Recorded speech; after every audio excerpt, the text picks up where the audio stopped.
जिस युद्ध का डर वर्षों से दुनिया को सता रहा है, अब वो मांस मजबूत रूप में हमारे सामने खड़ा है। ये सिर्फ दो देश इजराइल और ईरान के बीच टकराव नहीं, बल्कि एक सभ्यता के टकराव की शुरुआत है। ये जंग बारूद की नहीं, सोच की भी है। ये संघर्ष सीमाओं का नहीं, पूरी दुनिया की स्थिरता का है।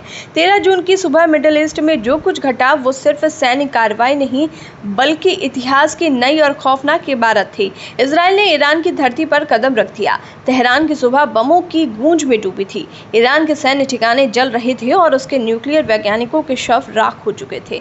इजरायली वायुसेना ने जिस सटीकता से हमला किया, उसने पूरी दुनिया को ये संकेत दे दिया कि अब कूटनीति के पन्ने जल चुके हैं और युद्ध का मंच सज चुका है। 300 से अधिक हवाई हमले, 200 फाइटर जेट्स, 100 से ज्यादा लक्ष्यों को एक ही सुबह में तबाह कर देना, ये कोई सीमित कार्रवाई नहीं, बल्कि एक पूर्ण युद्ध की पटकथा है।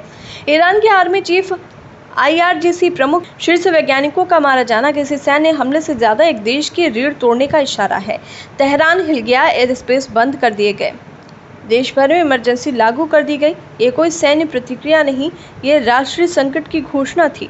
लेकिन ईरान ने भी पलटवार में कोई कसर नहीं छोड़ी। इजराइल की ओर 100 से अधिक ड्रोन दागे गए। मिसाइल डिफेंस सिस्टम के बावजूद कुछ हमले सफल हुए। ये हमला नहीं, एक चेतावनी थी कि जंग सिर्फ शुरू हुई है, खत्म नहीं। इजरायली शहरों में सायरन बज रहे हैं, स्कूल और दुकानें बंद कर दी गई हैं और आम नागरिक बंकरों में छिपने को मजबूर हैं। इजराइल की प्रतिक्रिया और भी तेज है। अब तक 100 से अधिक ईरानी ठिकानों पर दोबारा हमले हो चुके हैं।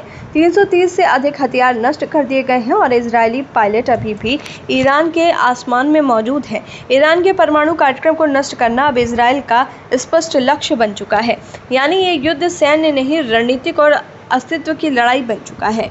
इस बीच अंतर्राष्ट्रीय मंच पर बेचैनी है। ब्रिटेन के प्रधानमंत्री कीर स्टारमर ने कूटनीति की अपील की है, लेकिन सवाल यही है, जब जमीन पर बारूद फटता है तो क्या बातचीत की भाषा सुनी जाती है? अमेरिका, रूस, चीन और संयुक्त राष्ट्र जैसी शक्तियां भी बयान दे रही हैं, लेकिन बयान तब बेमानी हो जाते हैं जब टैंकों की जंजीरें कूटनीति को कुचलने लगती हैं।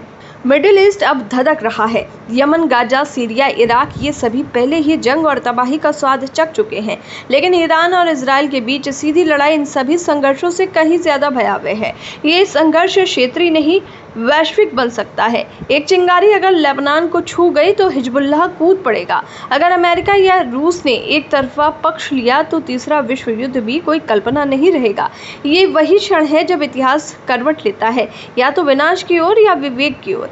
लेकिन वर्तमान हालात देखकर ये स्पष्ट हो गया है कि विवेक पीछे छूट चुका है। अब दुनिया को रोकना है तो सिर्फ एक कदम, वो भी तुरंत, वरना मिडिल ईस्ट से उठी ये ज्वाला तेल के कुओं को नहीं, सभ्यता को जलाने वाली है। अब युद्ध की घोषणा सिर्फ औपचारिकता भर है। खामेनेई की चुप्पी अब खतरे की घड़ी बन चुकी है।